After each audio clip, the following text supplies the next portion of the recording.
Hello friends, मैं हूं Pawan Chaudhary and welcome to Roots and Relics. आज हम एक ऐसे स्वतंत्रता सेनानी के बारे में बात करने वाले हैं जिन्होंने भारत माता की रक्षा के लिए अपना सर्वोच्च न्यौछावर कर दिया। वो व्यक्ति भारत से गया अफगानिस्तान, अफगानिस्तान से ईरान, ईरान से जर्मनी, जर्मनी से वो गया इटली, इटली से वो व्यक्ति गया जापान, और जापान जाके एक सेना लेके आया और ब्रिटिश भारत के ऊपर आपको हमला किया। जी हां, बिल्कुल मैं बात कर रहा हूं हमारे नेताजी सुभाष चंद्र बोस में।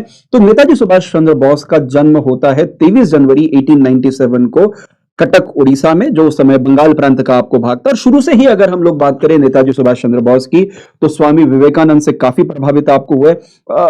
नेताजी पढ़ने में बहुत अच्छे थे और आगे जाके इनके पिताजी ने इनको आईसीएस की तैयारी करने के लिए, इंडियन सिविल सर्विस की तैयारी करने के लिए लंदन भेजा। और आप देखिए इतने इंटेलिजेंट थे कि 1920 में उस एग्जाम को उन्होंने क्रैक किया और उस एग्जाम में उनकी 4th रैंक, चौथी रैंक आपको आती है। लेकिन 1921 में, क्योंकि क्रांतिकारी व्यक्ति थे, क्रांतिकारी विचारों वाले व्यक्ति थे, तो उन्होंने 1921 में अपनी नौकरी से इस्तीफा दे दिया और साथ में भारत की सक्रिय राजनीति में शामिल आपको हो गए। सबसे पहले आके मिलते हैं उनके गुरु देशबंधु चित्तरंजन दास के साथ में, और उनके ही कारण वो शामिल होते हैं भारतीय राष्ट्रीय कांग्रेस में, आईएनसी में, और आगे जाके वो बनते हैं भारतीय युवा कांग्रेस के अध्यक्ष। लेकिन कहानी तो यहां से आपको शुरू हुई है दोस्तों। 1927 में इनको राष्ट्रवादी गतिविधियों के कारण गिरफ्तार किया गया, लेकिन कुछ समय बाद स्वास्थ्य खराब होने के कारण इनको बहुत आसानी से रिहा कर दिया। 1929 में पंडित नेहरू की मदद से all India trade union Congress के सदस्य आपको बने। लेकिन इनके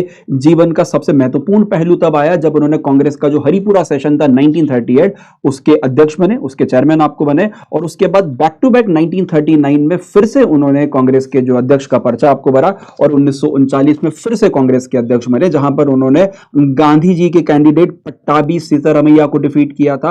और इसके चलते गांधी जी उनसे बड़ा नाराज हुए और गांधी जी का स्टेटमेंट था कि the Pattabhi's defeat is my defeat, Pattabhi की हार जो है वो मेरी हार है। खैर, कांग्रेस से फिर उन्होंने इस्तीफा दिया और कांग्रेस को शुरू में उनको कांग्रेस से 3 साल के लिए निष्कासित किया गया था। और उसके बाद उन्होंने कांग्रेस छोड़ी और कांग्रेस छोड़ के 3 मई 1939 को उन्होंने उन्नाव के अंदर, उत्तर प्रदेश में एक जगह है उन्नाव, वहां पर उन्होंने फॉरवर्ड ब्लॉक की स्थापना आपको की। और गांधी जी ने जब इनकी चीजों को देखा तो गांधी जी का स्टेटमेंट था कि सुभाष चंद्र बोस एक बिगड़ेल बच्चे यहां पर आपको है। खैर, बात यहां तक नहीं रुकती और आगे जाके 17 जनवरी 1941 बोस थे कलकत्ता में, और कलकत्ता में जब बीमारी के कारण उनको फिर से जेल से रिहा किया गया, वहां से वो भारत छोड़ के चले जाते हैं, जिसको हम लोग बोलते हैं द ग्रेट एस्केप। ये भारत से गए पेशावर, मतलब भारत, पेशावर उस समय ऑब्वियसली बात भारत में ही था, तो पेशावर गए। पेशावर से ये एक मौलवी का रूप धारण करते हैं और मौलवी का रूप धारण करके भारत छोड़ के जाते हैं सीधा अफगानिस्तान, वहां से जर्मनी, और जर्मनी जाके सीधा जाके मिलते हैं एडोल्फ हिटलर से। क्यों? क्योंकि उस समय वर्ल्ड वॉर की शुरुआत आपको हो चुकी थी और वर्ल्ड वॉर की शुरुआत के दौरान चाहे वो मुसोलिनी हो, चाहे वो हिटलर हो या जापान के राजा हो, ये सब एक्सिस पावर थे जो अंग्रेजों के खिलाफ थे। तो दुश्मन का दुश्मन कौन हुआ? दोस्त। तो उनको भारत में हमला करने के लिए उनको इंक्लूड करने या उनसे बात करने गए थे, और वहीं पर उस समय उन्होंने 4000 भारतीयों के साथ में मिलकर इंडियन लीजन नाम का एक संगठन आपको एस्टैब्लिश किया। खैर, जर्मनी में बात नहीं बन पाई, लेकिन जर्मनी में उन्होंने आरएस व्यास की मदद से बर्लिन रेडियो या आजाद रेडियो की स्थापना आपको की। खैर, this is Subhash Chandra Bose speaking to Indians in East Asia, my countrymen in East Asia. 1940 Germany से निकल के सीधे पहुंचते हैं आपके जापान, और जापान पहुंचकर रासबिहारी बोस की मदद से इंडियन इंडिपेंडेंस लीग की स्थापना करते हैं। और उसी समय पे जब वो एक सिंगापुर में एक भाषण दे रहे थे, और वहीं पर उन्होंने अपना सबसे महत्वपूर्ण नारा, पहला दिल्ली चलो और दूसरा तुम मुझे खून दो, मैं तुम्हें आजादी दूंगा। खैर, उसके बाद में रासबिहारी बोस के इनविटेशन पे ये जाते हैं वापस सिंगापुर, और सिंगापुर जाके आजाद हिंद फौज, इंडियन नेशनल आर्मी का फिर से पुनर्गठन करते हैं। और वही Indian national army second world war के टाइम पर उन्होंने हमला किया था अंडमान निकोबार आइलैंड पे, और अंडमान निकोबार आइलैंड में पोर्ट ब्लेयर और हैवलॉक आइलैंड, नेल आइलैंड, इन सभी आइलैंड्स को आगे जाके जापानी सेना और जो आईएनए है उनके द्वारा कैप्चर किया। मतलब भारत का एक वीर सिपाही जो भारत के बाहर जाके एक सेना लेके आया, एक आर्मी लेके आया, और अंग्रेजों के खिलाफ एक बड़े युद्ध का जो आगाज है, बड़े युद्ध का आगाज आपको कर दिया। लेकिन कहानी अभी और बाकी है दोस्तों। उसके बाद उन्होंने 1944 में एक ऑपरेशन शुरू किया। उस ऑपरेशन का नाम था ऑपरेशन यूगो। उसके मदद से इंडियन नेशनल आर्मी आईएनए, जिसमें कई सारी अलग अलग रेजिमेंट्स थी, चाहे वो नेहरू रेजिमेंट हो, वो गांधी रेजिमेंट हो, वो आजाद रेजिमेंट हो। याद रखिएगा, आजाद रेजिमेंट का जो नाम है वो मौलाना अबुल कलाम आजाद के नाम पर था, चंद्रशेखर आजाद के नाम पे नहीं था। चाहे उसमें और भी कई सारे रेजिमेंट्स आपको शामिल थी, झांसी की रानी या झांसी रेजिमेंट उसमें शामिल थी। तो इन सब रेजिमेंट्स के माध्यम से, ऑपरेशन यूगो के माध्यम से उन्होंने भारत के ऊपर हमला किया और रंगून होते हुए भारत के अंदर आपको एंटर किया। और जब एंटर किया तो उस समय पे उन्होंने मणिपुर में एक जगह है मोइरांग पे जाके उन्होंने पहला भारत का झंडा, आजाद हिंद का पहला झंडा उन्होंने वहां पर आपको गाड़ा। लेकिन होनी को कुछ और मंजूर था।